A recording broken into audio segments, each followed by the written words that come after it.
صلی اللہ علیہ وسلم نے خیبر کے دن یہ ارشاد فرمایا کہ میں یہ جھنڈا کل ایسے شخص کو دوں گا جس کے ہاتھ پر اللہ پاک فتح عطا فرمائے گا، اور وہ اللہ اور اس کے رسول سے محبت کرتا ہے، اور اللہ عز و جل اور اس کا رسول اس سے محبت کرتے ہیں۔ راوی کہتے ہیں صحابہ کرام نے وہ رات بڑی بے چینی میں گزاری کہ صبح جھنڈا کس کو ملنا ہے۔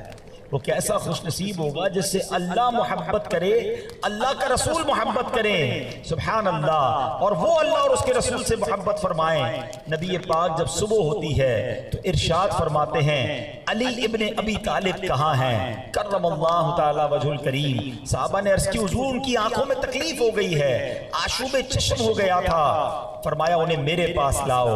حضرت علی نبی پاک علیہ السلام کی بارگاہ میں حاضر ہوئے تو پیارے آقا نے ان کی آنکھوں پر کوئی کریم، کوئی ڈراپس نہیں ڈالے، بلکہ نبی پاک نے اپنا لعاب دہن مولا علی کی آنکھوں میں لگا دیا۔ اللہ اکبر، وہ لعاب دہن، سبحان اللہ، اور کہاں لگ رہا ہے؟ مولا علی کی آنکھوں میں۔ خود مولا علی فرماتے ہیں کہ آنکھیں فوراً ٹھیک ہوئیں، اور ایسی ٹھیک ہوئیں کہ اس کے بعد زندگی میں کبھی آنکھیں نہ دکھیں، کبھی آنکھوں کو کوئی پرابلم نہ ہوئی۔ اللہ اکبر، مولا علی کے ہاتھ میں جھنڈا عطا کیا۔ اب مولا علی کرم اللہ تعالی وجہ الکریم پیارے آقا سے عرض کرتے ہیں حضور میں ان کے ساتھ جب تک لڑوں کہ جب تک وہ لوگ مسلمان نہ ہو جائیں۔ جو خیبر کی قلعے میں غیر مسلم قید تھے، انہوں نے اپنے آپ کو محصور کیا ہوا تھا، سیکیور کیا ہوا تھا، بڑا مشکل تھا وہ خیبر کا قلعہ۔ الحمدللہ میری وہاں حاضری ہوئی ہے، وہ قلعہ اونچائی پہ ہے، پہاڑ کے اوپر ہے۔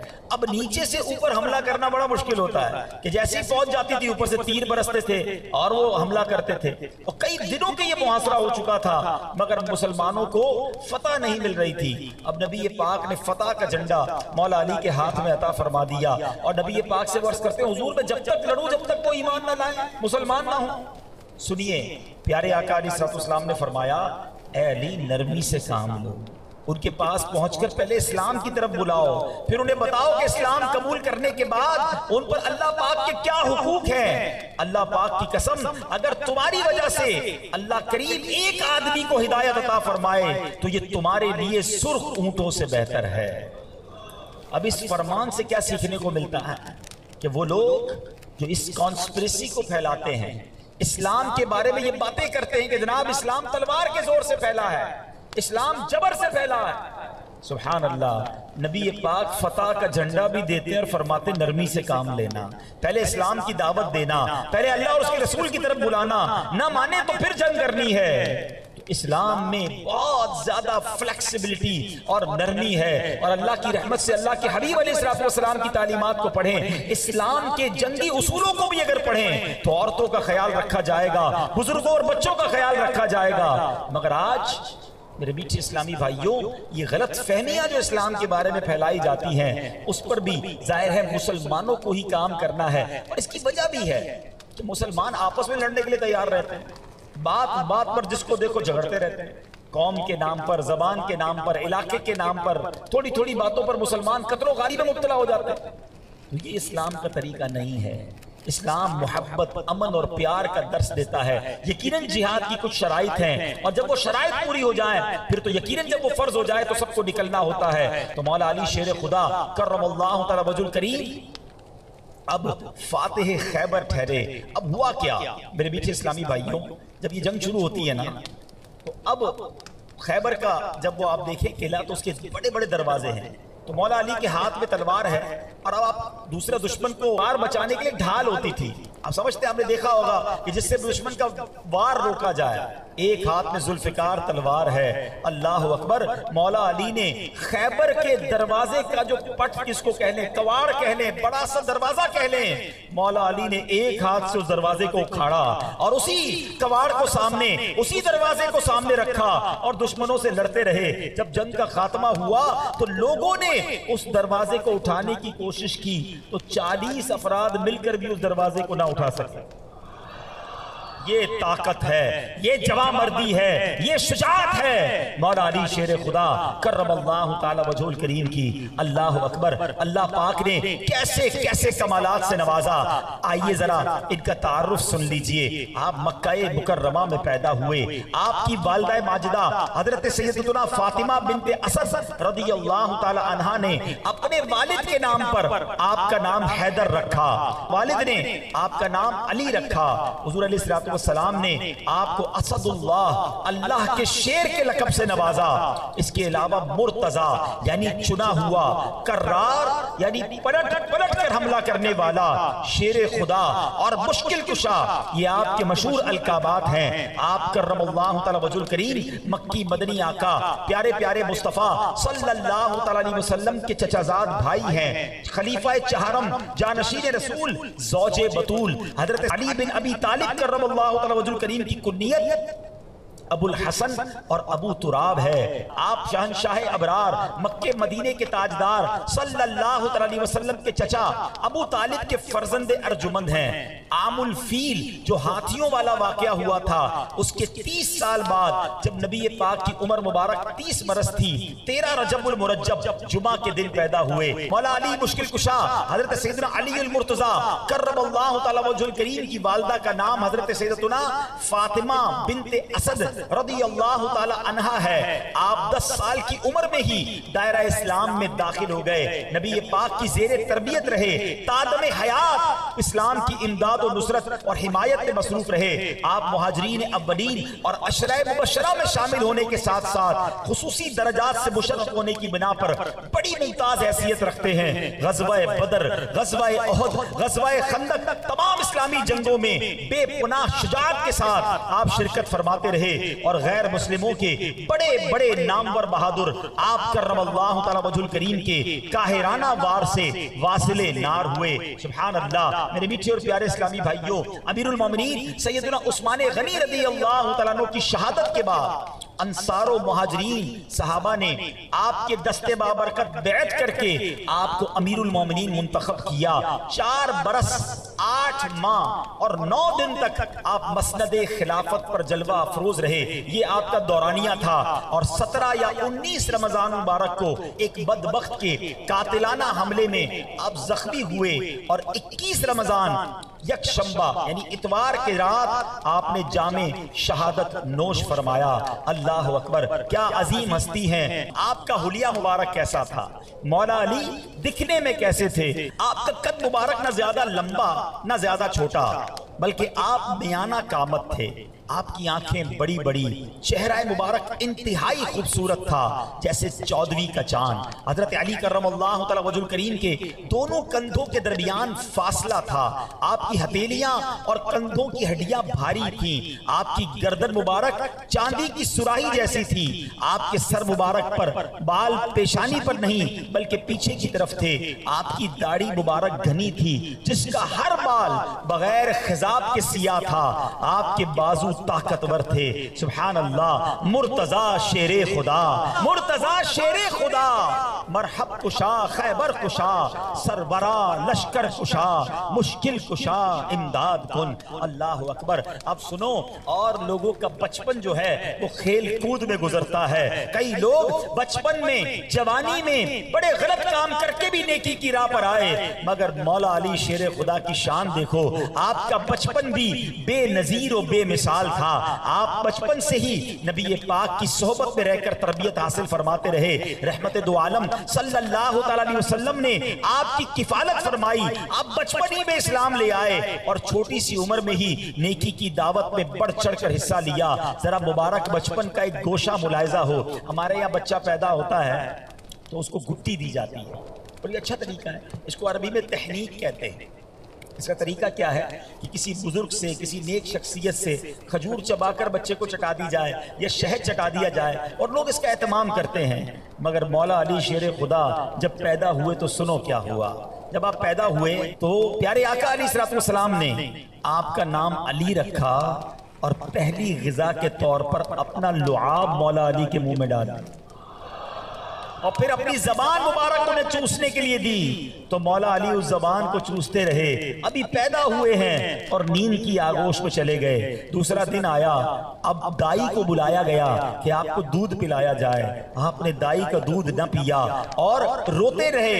اب یہ خبر نبی پاک کی بارگاہ میں پہنچی، پیارے آقا تشریف لائے، اپنی زبان پھر مولا علی کے منہ میں دے دی، آپ نے پھر چوسنا شروع کی اور نیند کی آغوش میں چلے گئے۔ جب تک اللہ نے چاہا یہ سلسلہ ہوتا رہا۔ اللہ اکبر، مولا علی کی پہلی غذا ہی لعاب دہن نبی پاک کا لعاب ہے، تو یہ پرورش کا عالم کیا ہوگا، اس خون کا عالم کیا ہوگا، اس جسم کا عالم کیا ہوگا۔ سبحان اللہ۔ اے میرے بیٹھے اسلامی بھائیوں، پیارے آقا علیہ السلام نے کیسی کیسی بشارتوں سے انہیں نوازا۔ حضرت سیدنا حسن بن علی المرتضیٰ کرم اللہ تعالی وجہ الکریم سے مروی ہے کہ ایک بار نور کے پیکر تمام نبیوں کے سرور صلی اللہ علیہ وسلم نے ارشاد فرمایا، میرے پاس عرب کے سردار یعنی حیدر کرار کو بلا کر لاؤ۔ بی بی عائشہ نے عرض کی کہ حضور آپ عرب کے سردار نہیں ہیں، آپ تو مولا علی کو عرب کا سردار کہہ رہے ہیں۔ سبحان اللہ۔ نبی پاک فرماتے ہیں میں تو اولاد آدم یعنی تمام انسانوں کا سردار ہوں اور علی عرب کے سردار ہیں۔ جب بلایا گیا، پیارے آقا کی بارگاہ میں حاضر ہوئے تو میرے آقا نے فرمایا صحابہ کرام کے سامنے، اے انصار کے گروہ، کیا میں تمہیں وہ بات نہ بتاؤں اگر تم اس پر عمل کرو گے تو کبھی بھی راہ راست سے نہ بھٹکو گے؟ انصار نے عرض کی حضور ضرور بتائیے۔ آپ علیہ السلام نے ارشاد فرمایا یہ علی ہیں، تم میری محبت کے ساتھ ساتھ ان سے بھی محبت رکھو اور میری عزت کے ساتھ ساتھ ان کی بھی عزت کرو۔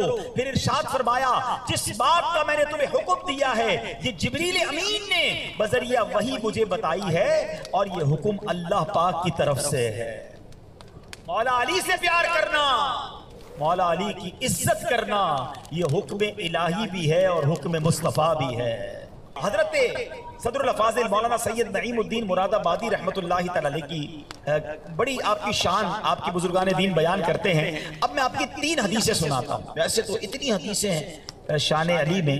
اچھا یہاں ایک اور بات بڑی عشق بھری ہے، صحابہ نبی پاک کی شان بیان کریں، امتی بیان کریں، تو یہ تو نارمل بات ہے، کرنی چاہیے، ہمارا حق ہے کہ ہم اپنے نبی کی شان بیان کریں، مگر ان کی قسمت پر ہماری جانیں قربان کہ جس کی شان نبی پاک خود بیان فرمائے۔ میرے آقا علیہ السلام نے حضرت علی سے فرمایا، اے علی انت منی بمنزلت ہارون من موسیٰ الا انہو لا نبی بعدی، یعنی تم میرے لیے ایسے ہی ہو جیسے موسیٰ علیہ السلام کے نزدیک ہارون کا مقام تھا، مگر یہ کہ میرے بعد کوئی نبی نہیں۔ ایک اور جگہ پیارے آقا فرماتے ہیں علی کا تعلق مجھ سے ایسا ہی ہے جیسا میرے سر کا تعلق میرے جسم سے ہے۔ ایک اور جگہ آقا فرماتے ہیں انا دار الحکمتی وعلی بابوہا، میں حکمت کا گھر ہوں، علی اس کا دروازہ ہے۔ وہ مشہور حدیث آپ نے سنی ہوگی، میں علم کا شہر ہوں اور علی اس کا دروازہ ہے۔ اللہ اکبر، کیسی شان ہے کہ نبی پاک علیہ السلام ان کے بارے میں کیا فرماتے۔ جب یہ مہاجرین مدینے پہنچے نا تو اسلام کی خوبصورتی دیکھیں کہ نبی پاک نے ہر انصار اور مہاجر کا بھائی والا رشتہ بنا دیا کہ ہر انصار جو ہے مدینے کے رہنے والے مکے سے آنے والوں کو ویلکم کریں اور ان کو سپورٹ کریں۔ اور سبحان اللہ، صحابہ کرام نے بھی وہ اخوت کی مثال قائم کی، وہ بھائی چارگی کی مثال قائم کی جس کی مثال نہیں ملتی ہے۔ حضرت سعد تھے اور ان کی جو یوں سمجھیے کہ رفاقت کر دی گئی، بھائی بنا دیا گیا حضرت عبد الرحمن بن عوف۔ اچھا، حضرت عبد الرحمن بن عوف بہت بڑے صحابی، بڑے مالدار تھے، مگر اب مدینے پہنچے کچھ بھی نہیں، سب اسلام کے نام پر مکے چھوڑ آئے تھے، مگر حضرت سعد نے کمال کیا کیا، وہ کہتے ہیں حضور اب آپ میرے بھائی ہیں، میری جتنی جائیداد ہے اس کا آدھا حصہ آپ کا، میرے 2 گھر ہیں، 1 گھر آپ کا، اور حضور میری 2 بیویاں ہیں، آپ ایک کو پسند کر لیں، میں طلاق دے دیتا ہوں، اس سے آپ شادی بھی کر لیں۔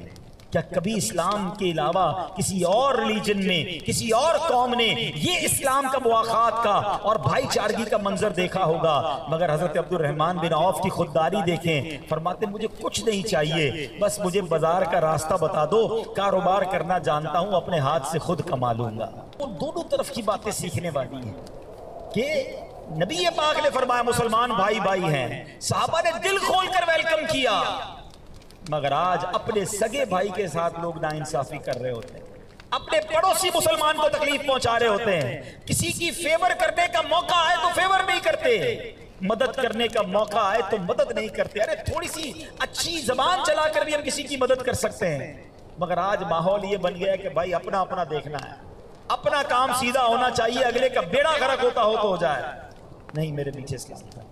ایک جملہ یاد کر لو، کر بھلا تو ہو بھلا. جب بھلا کرو گے نا تب بھلا ہونا ہے. سب کا بھلا، سب کی خیر، سب کے بھلے میں اپنی خیر. جس دن آپ نے یہ سوچنا شروع کر دیا نا تو لائف پازیٹیو ہو جائے گی، چیزیں بہتر ہونے لگ جائیں گی. حدیث پاک کا مضمون ہے کہ جب بندہ کسی مسلمان کی مدد کرتا ہے، اور جب تک مدد کرتا ہے اللہ پاک بھی اس کی مدد فرماتا رہتا ہے. تو اگر تمہیں رب کی مدد چاہیے نا تو بندوں کی مدد کرو، ان کی ہیلپ کرو، ان کی مشکلیں آسان کرو. اچھا یہاں جب بھی ہیلپ کی بات کی جاتی ہے نا، مدد کی بات کی جاتی ہے تو ذہن میں خیال آتا ہے یہ تو امیروں کا کام ہے، میں تو خود غریب ہوں، میں کیسے مدد کروں. یہ بھی بڑی بھول ہے. صرف پیسوں سے مدد نہیں ہوتی ہے. بعض اوقات چند اچھے بولی بندے کو کھڑا کر دیتے ہیں. مسکرا کر ملنا، ہمت دلانا، بیماری میں جا کر عیادت کر لینا، جنازے میں کھڑے ہو جانا، کسی مشکل میں اس کا ہاتھ پکڑ لینا، کسی جگہ سفارش کر دینا. پیسے نہیں لگتے ہر کام میں، لیکن پرابلم یہ ہے کہ مالی مدد تو کرنی نہیں، زبانی طور پہ بھی اچھے انداز سے بات نہیں کرتے، حوصلہ نہیں بڑھاتے. کیا خوبصورت شعر اعلیٰ حضرت لکھتے ہیں نا، شربت نہ دیں نہ دیں کریں بات لطف سے. شربت نہیں پلانا تو نہ پلاؤ، میٹھی بات تو کر دو. شربت نہ دیں نہ دیں کریں بات لطف سے، یہ شہد ہو تو پھر کسے پرواہ شکر کی ہے. کم از کم اچھی بات تو کریں، لوگوں سے مسکرا کر ملیں، ہمت دلائیں، طبیعت پوچھیں. کوئی آپ کو آ کر بتاتا ہے میری طبیعت ٹھیک نہیں، اس کے لیے دعا کر دیں. ایک دن دو دن بعد پھر ملاقات ہو تو پوچھیں یار وہ آپ نے بتایا تھا آپ کی طبیعت صحیح نہیں تھی، اب کیسی ہے. اگلے کا دل بڑا ہو جائے گا، یار اس کو یاد ہے کہ میں بیمار تھا، کسی نے آپ کو کوئی پرابلم بتائی، تھوڑے دنوں بعد پوچھ لیا حضرت وہ آپ نے اپنا مسئلہ بتایا تھا وہ حل ہوا کہ نہیں ہوا، میں نے نماز کے بعد دعا کی. اگر دعا کی تو بتائیں اسے، اس کے دل میں آپ داخل ہو جائیں گے. تو ہمیں مسلمانوں کی مدد کرنی چاہیے، مسلمانوں کی خیر خواہی کرنی چاہیے. تو سبحان اللہ. اب مولا علی نبی پاک کی بارگاہ میں آئے، آنکھوں میں آنسو ہیں. کہتے یا رسول اللہ آپ نے سب کے بھائی بھائی بنا دیے، میں تو اکیلا رہ گیا، میرا بھائی تو کسی کو نہیں بنایا آپ نے، سارے صحابہ کے رشتے جوڑ دیے. مولا علی کی قسمت پر ہماری جانیں قربان. آقا فرماتے انت اخی فی الدنیا والآخرہ، اے علی تم دنیا میں بھی میری بھائی ہو اور آخرت میں بھی میرے بھائی ہو. اللہ اکبر. اچھا یہاں مولا علی کا عشق رسول دیکھیں، پیارے آقا نے تو اپنا بھائی قرار دیا، مگر مولا علی نے کبھی زندگی میں نبی پاک کو اپنا بھائی نہیں کہا، یا رسول اللہ کہتے رہے. فداک امی و ابی یا رسول اللہ، اپنا آقا و مولا جان کر گفتگو کرتے. بڑی باریک سی بات ہے، اشارہ کر کے چلا جاؤں گا، سمجھدار سمجھ لیں گے.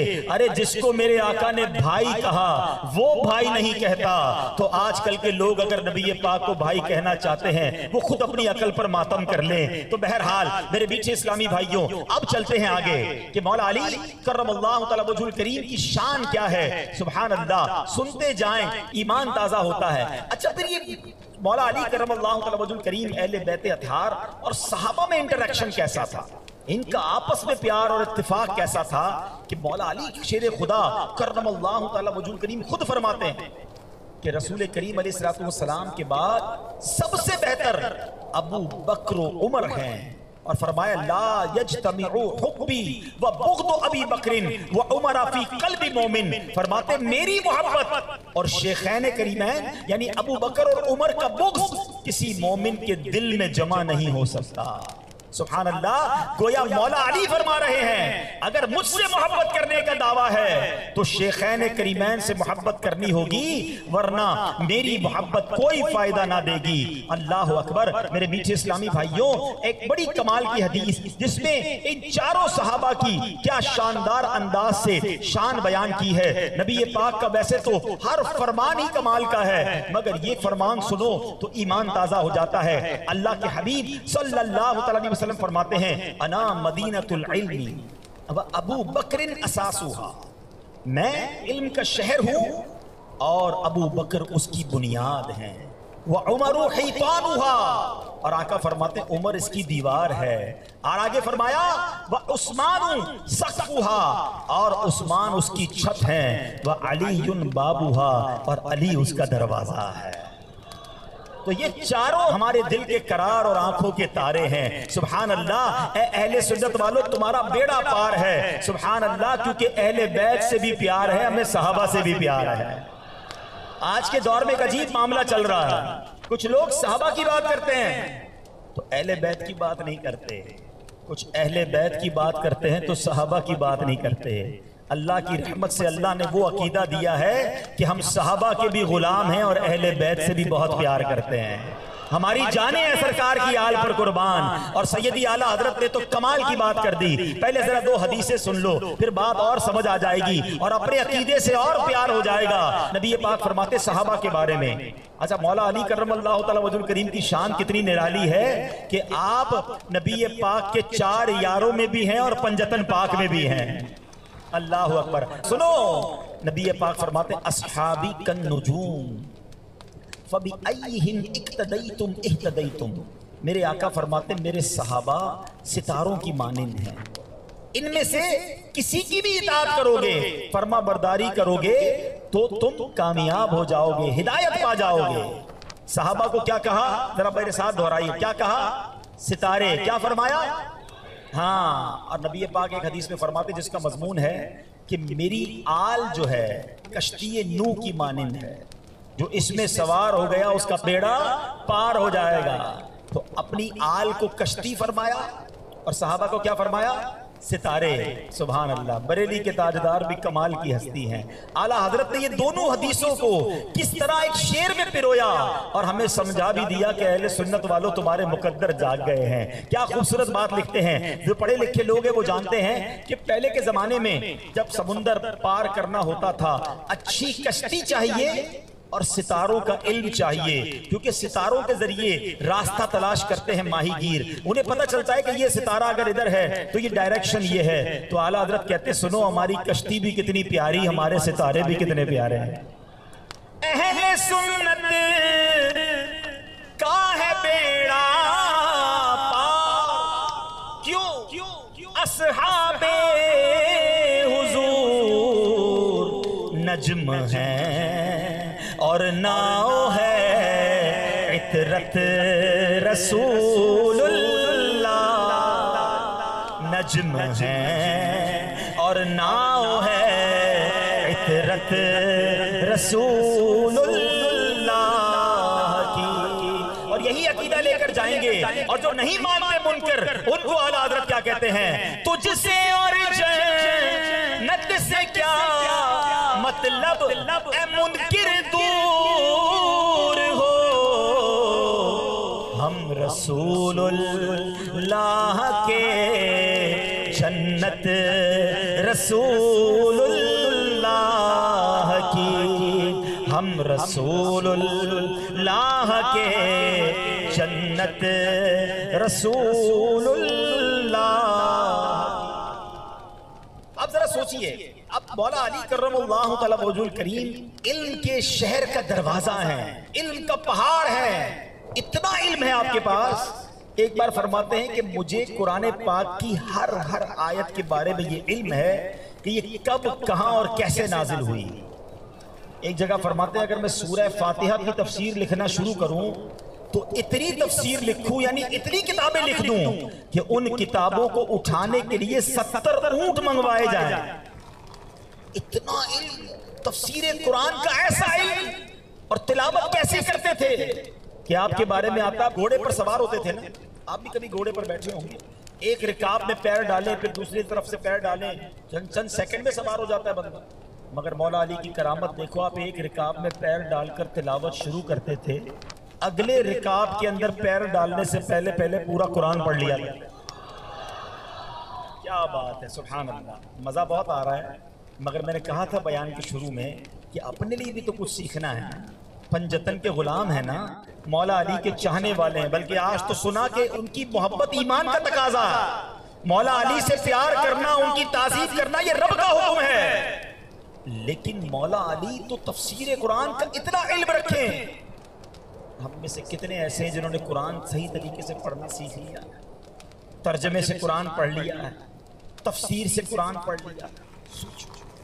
ایک طرف تو محبت اہل بیت کا دعویٰ ہے اور دوسری طرف علم دین سے کتنی دوری ہے۔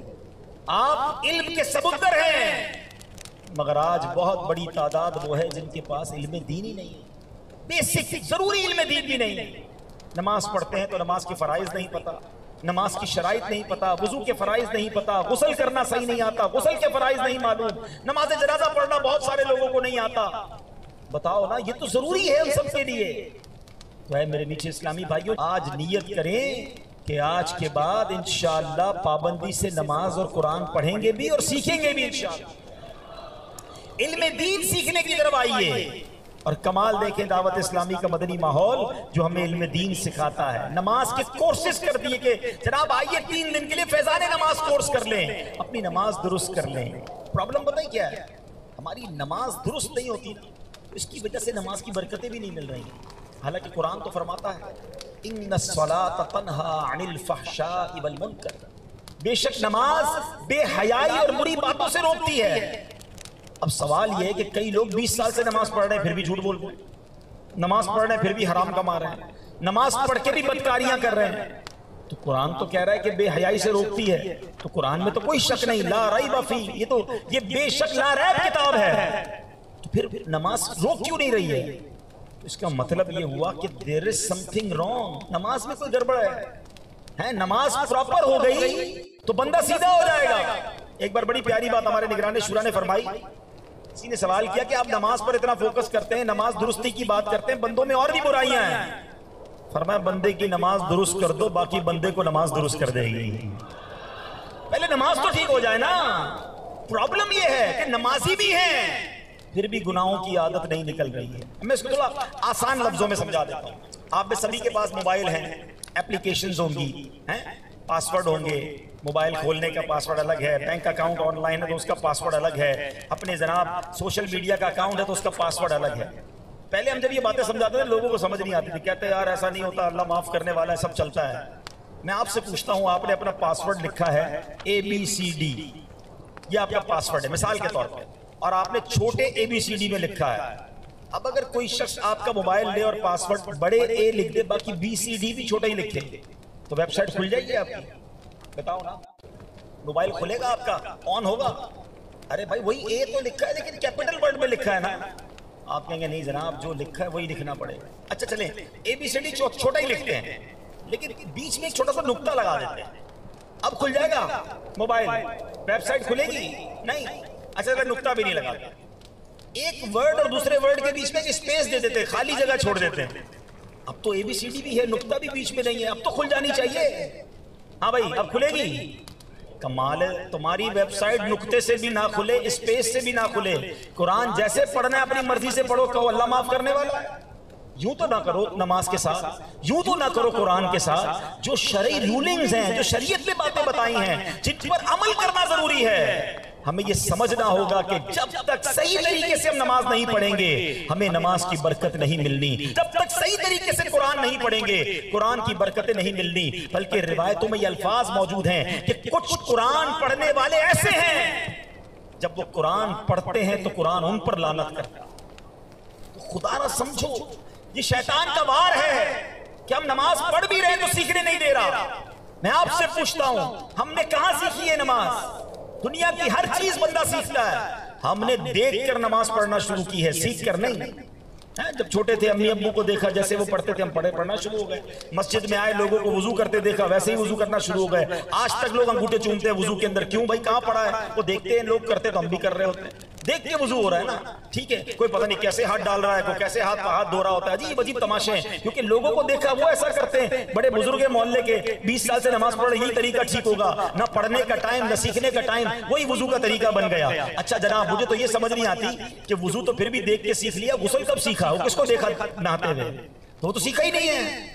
اب وہ پاکی مل رہی ہے کہ نہیں مل رہی اس کا الگ پرابلم ہے، نماز میں بھی یہی حال ہے۔ تو آپ کہیں گے جناب دیکھ تو رہا ہوں نا، چلیں میں آپ سے پوچھ لیتا ہوں کہ ایک بندہ ڈرائیور کے برابر میں 20 سال تک بیٹھا رہا ہے، روز جاتا ہے واپس آتا ہے، وہ دیکھتا ہے ڈرائیور یوں چلاتا ہے گاڑی، یوں گیئر لگاتا ہے، یوں کلچ دباتا ہے، یوں ریس دباتا ہے، تو وہ بندہ کہہ سکتا ہے چلے میں روز دیکھتا ہوں میں آج گاڑی چلاؤں گا؟ ہم کہ نہیں بھائی دیکھنے سے نہیں سیکھتا بندہ، کسی ٹیچر کے ساتھ کسی ڈرائیور کے ساتھ بیٹھ کر چلاؤ اور اس کو وہ تمہیں نظر رکھے، وہ تمہاری غلطیاں بتائے، تب جا کے تم گاڑی سیکھو گے۔ صرف دیکھنے سے کوئی نہیں سیکھتا، دنیا کی ہر چیز کر کے سیکھتے ہو، ٹیچر سے سیکھتے ہو۔ نماز بغیر سیکھے پڑھ رہے ہیں، تو سب سے پہلا فرض نماز ہے۔ کبھی سوچا نماز کی اہمیت کیا ہے؟ حدیث پاک میں آتا ہے الصلاۃ عماد الدین، نماز دین کا ستون ہے۔ کسی عمارت سے ستون نکال دے، عمارت کھڑی رہے گی؟ کولیپس ہو جائے گی نا۔ آپ کی عمارت دین کی کیسے کھڑی رہے گی اگر نماز ہی نہیں ہے؟ اور نماز ہے تو پراپر نہیں ہے۔ خدا را سمجھو، مولا علی کے علم دین کے فیضان کا فیضان حاصل کرو نا، کہ بس بہت ہو گیا، آج کے بعد میں نے پراپر نماز سیکھنی ہے۔ اور یقین کریں جس کی نماز درست ہو گئی وہ نماز اس بندے کو بھی درست کر دے گی، کیونکہ اللہ کے کلام نے حق فرمایا ہے ان الصلاۃ تنہا عن الفحشاء والمنکر، بے شک قرآن کہتا ہے بے شک نماز بے حیائی اور بری بات سے روکتی ہے۔ آپ صحیح طریقے سے نماز پڑھو، آپ کو سجدوں کی لذت ملنا شروع ہو جائے گی، آپ کو رکوع کی چاشنی ملنا شروع ہو جائے گی، آپ کو تلاوت کا نور ملنا شروع ہو جائے گا۔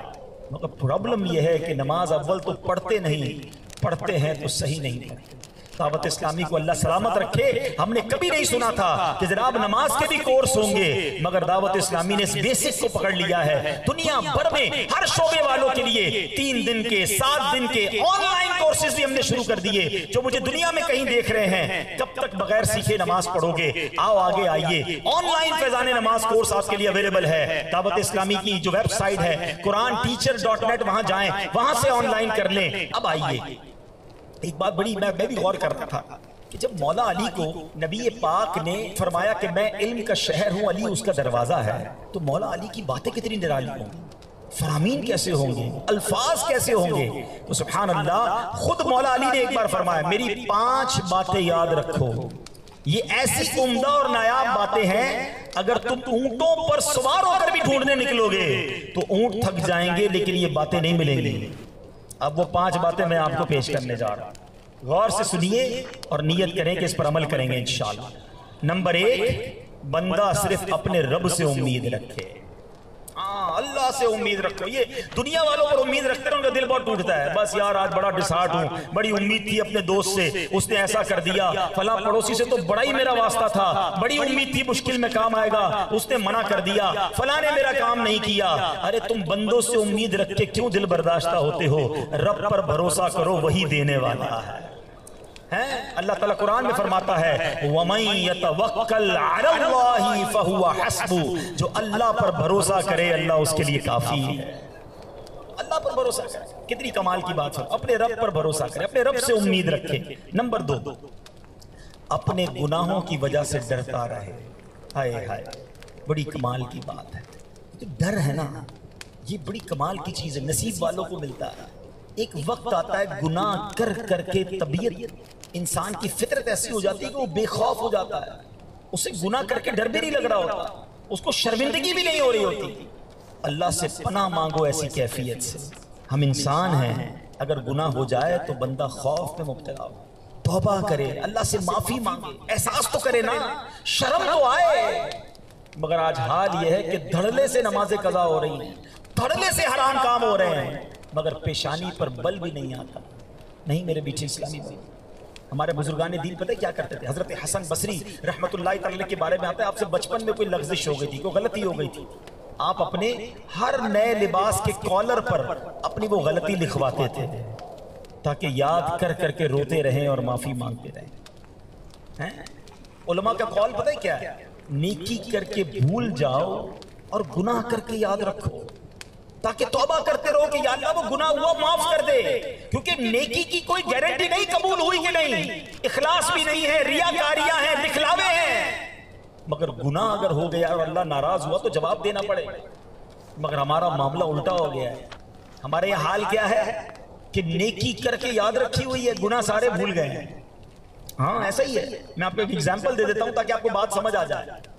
ہمارا تو روز لوگوں سے ملاقات کا معاملہ رہتا ہے، جب کسی کے یہاں جائیں نا ملنے اور آپ کیسے ہیں، ٹھیک ہیں، بس اللہ کا بڑا کرم ہے، بس حضرت میرا تو الحمدللہ ہر سال عمرے پہ جانا ہوتا ہے، 2015 میں حج بھی کیا ہے، اس کے بعد ہمارے محلے میں جو مسجد ہے اس میں اللہ کی رحمت سے چھت بھی ہم نے ڈلوائی تھی، ہر سال رجب شعبان رمضان کے روزے بھی رکھتے ہیں، تو فلاں نیکی تو فلاں نیکی۔ ارے کس نے پوچھا آپ نے پچھلے 15 سال میں کیا نیکیاں کی ہیں؟ 20 سال پرانی نیکیاں لوگ گنواتے ہیں، ہمت نہیں ہوتی۔ مگر میں سب کے سامنے تو پوچھ سکتا ہوں نا کہ تمہیں 15 سال پرانا حج یاد ہے؟ کل جھوٹ بولا تھا وہ یاد ہے؟ 15 سال بعد پرانی بات تو چھوڑ دو نا، کل بدنگاہی کی تھی تمہاری آنکھوں نے وہ یاد ہے؟ آج تھوڑی دیر پہلے غیبت کی تھی وہ یاد ہے؟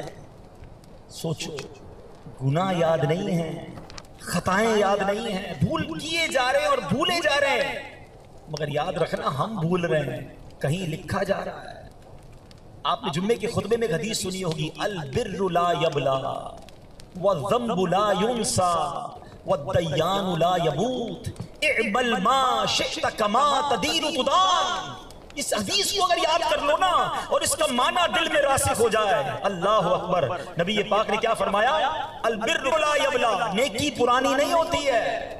ہم نیکیاں کرتے جائیں، یہ نیکی پرانی نہیں ہوگی، اگر اخلاص کے ساتھ کی ہے تو اس کا بھی اجر ملنا ہے۔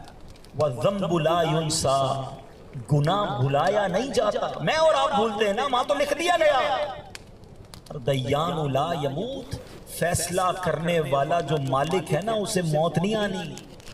اعمل ما شئت کما تدین تدان، کر لے جو کرنا ہے، مگر اپنی کرنی کا پھل بھگتنا پڑے گا، جیسی کرو گے ویسی بھرو گے۔ اللہ کرے کہ یہ بات دل میں راسخ ہو جائے، اللہ کرے کہ گناہوں سے ڈر لگنے لگے، گناہ ہو جائے تو شرمندگی تو ہو، آنسو تو بہیں۔ مولا علی کا یہ فرمان یاد رکھو کہ گناہ کر کے ڈرتا رہے، گناہ سے ڈرتا رہے، اللہ یہ خوف عطا فرما دے۔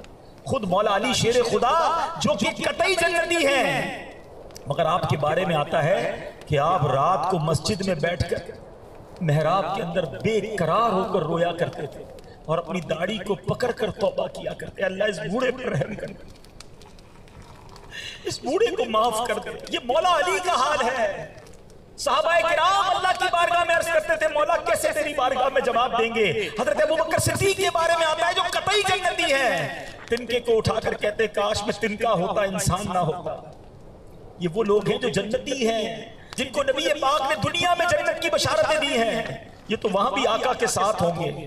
ان کے خوف خدا کا عالم یہ ہے، گناہ کرتے نہیں پھر بھی روتے تھے، ہمارے گناہ رکتے نہیں ہم پھر بھی نہیں روتے، ہمیں پھر بھی خیال نہیں آتا، ہمیں پھر بھی شرم نہیں آتی۔ یاد رکھو شرم بڑی کمال کی چیز ہے، آقا فرماتے ہیں شرمندگی توبہ ہے۔ اور کمال کی بات شاعر لکھتے ہیں، ندامت حشر میں اے آسیوں تم ساتھ لے جانا، اے شرمندہ رہنے والوں گناہگاروں شرمندہ تو ہو، ندامت تو لو، ندامت حشر میں اے آسیوں تم ساتھ لے جانا، سنا ہے شرم والوں کو وہ شرم آیا نہیں کرتے۔ تو شرم والے ہوں گے نا، ان کا راستہ بن جائے گا، ان کو معافی مل جائے گی، مگر بے شرم بے حیا جری گناہ کر کے کوئی خیال ہی نہیں۔ کبھی تو سوچو کتنے گناہ۔ ایک بزرگ کے بارے میں آتا ہے، انہوں نے اپنی زندگی کے دن بنائے۔ آپ کو پتا ہے میری اور آپ کی زندگی کے کتنے دن ہو گئے ہیں؟ ایک سال میں کتنے دن؟ 365 دن، 10 سال میں 3650 دن، جو 40 سال کا ہو گیا کم از کم 15,000 دن ہو گئے، کم و بیش، میں چھوٹا حساب بتا رہا ہوں، 15,000 دن ہو گئے تمہیں۔ وہ بزرگ حساب کرتے رہے، کہتے اگر روز بھی ایک گناہ کیا تو ہزاروں گناہ، اللہ کی بارگاہ میں جواب کیسے دوں گا؟ یہ سوچ کر آپ نے ایک چیخ بلند کی اور آپ کی روح پرواز کر گئی۔ یہ تھا انداز بزرگوں کے سوچنے کا۔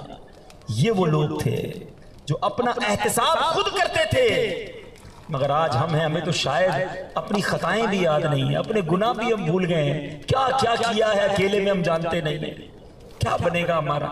اللہ مولا علی کی سب سے ہمارے گناہ معاف کر دے، ہمارے چھپ کر کیے ہوئے گناہ بھی معاف کر دے، ہمارے اعلانیہ گناہ بھی معاف کر دے۔ ان لوگوں کے بارے میں پڑھتے تو سر شرم سے جھک جاتا ہے، یہ کہاں ہے اور ہم کہاں ہیں۔ اللہ کریم میں اچھا مسلمان بنا دے، ہمیں خوف خدا دے دے، ہمیں تیرے نبی کا عشق دے دے اور سچا پکا مسلمان بنا دے۔ آپ فرماتے ہیں جاہل علم کے بارے میں سوال کرنے سے نہ شرمائے. تیسرا آپ کا مدنی تھی، کسی کو علم نہیں ہے نا، شرمائے نہیں، پوچھ لے، علماء کی صحبت میں بیٹھے تاکہ اس کی جہالت دور ہو. چوتھی بات، عالم کو کیا سمجھاتے ہیں؟ اگر عالم کو کسی مسئلے کا علم نہ ہو تو ہرگز نہ بتائے، واللہ عالم کہہ دے، اللہ سب سے زیادہ علم والا ہے، یہ کہنے سے نہ گھبرائے. یہ علماء کو وصیت ہے. کئی لوگ ہوتے ہیں جن سے جو سوال پوچھو اس کا جواب دے رہے ہوتے ہیں، آئے یا نہ آئے. میں کیسے کہہ دوں مجھے نہیں آتا؟ نہیں، یہ بزرگوں کی شان ہے کہ نہیں آتا تو کہہ دیتے ہیں واللہ عالم، میں نہیں جانتا.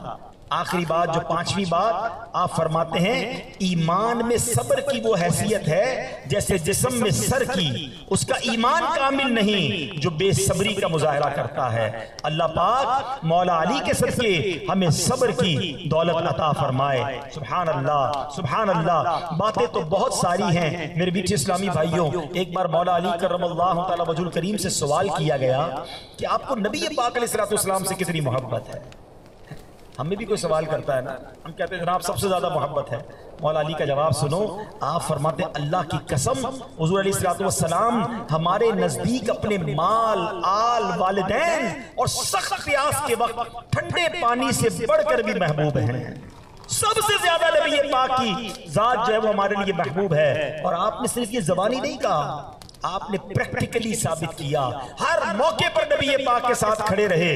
اور ہجرت کی رات کون بھول سکتا ہے کہ جب ہجرت کا وقت تھا، مولا علی شیر خدا کرم اللہ تعالی وجہ الکریم کو یہ معلوم تھا کہ آج کی رات دشمنوں نے حملہ کرنا ہے. نبی پاک کو جبریل امین نے وحی کے ذریعے بتا دیا تھا کہ حضور آج رات جو ہے آپ اپنے بستر پر نہ سوئیے گا، دشمنوں کا پلان یہ ہے کہ آپ پر حملہ کیا جائے گا.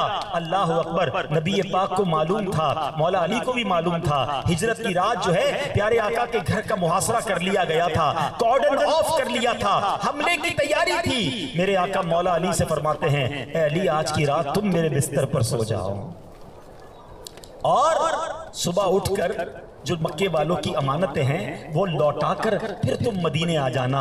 اللہ اکبر. مولا علی کا نبی پاک سے پیار دیکھو، سرکار کے نام پر جان قربان کرنے کا جذبہ دیکھو. خود فرماتے ہیں اور لوگوں کے لیے وہ کانٹوں کی سیج ہوگی، وہ کانٹوں بھرا بستر ہوگا، مگر میرے لیے تو وہ پھولوں کی سیج تھی. اور مجھے یقین تھا یہ کفار میرا بال بھی بیکا نہیں کر سکتے، کیونکہ میرے آقا کی زبان سے نکلا تھا اے علی صبح امانتیں دے کر مدینے آ جانا.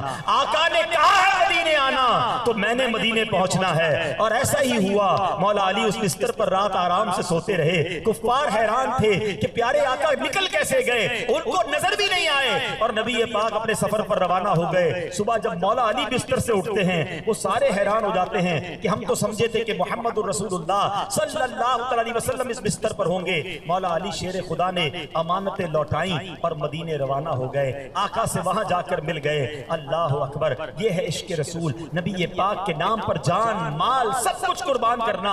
سیکھنا ہے تو صحابہ سے سیکھے، اہل بیت اطہار سے سیکھے.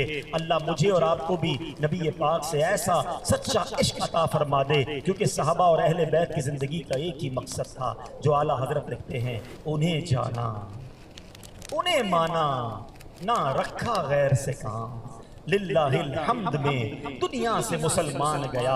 اگر آپ بھی زندگی صحابہ اور اہل بیت کے نقش قدم پر گزارنا چاہتے ہیں، دنیا اور آخرت کی بھلائیاں چاہتے ہیں، تو یہ فارمولہ اپنا لو کہ بس آقا راضی ہو جائیں. آقا راضی ہو گئے تو رب بھی راضی ہو جائے گا. ہم نبی پاک کو راضی کرنے کے لیے زندگی کو گزاریں، ان کی سنتوں پر عمل کریں، ان کے بتائے ہوئے طریقے پر عمل کریں.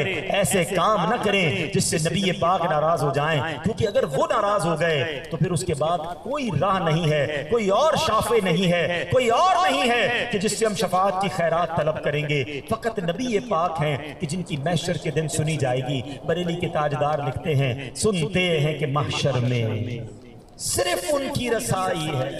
There is nobody else. کوئی اور نہیں ہے. سنتے ہیں کہ محشر میں صرف ان کی رسائی ہے. گر ان کی رسائی ہے لو جب تو بنائی ہے.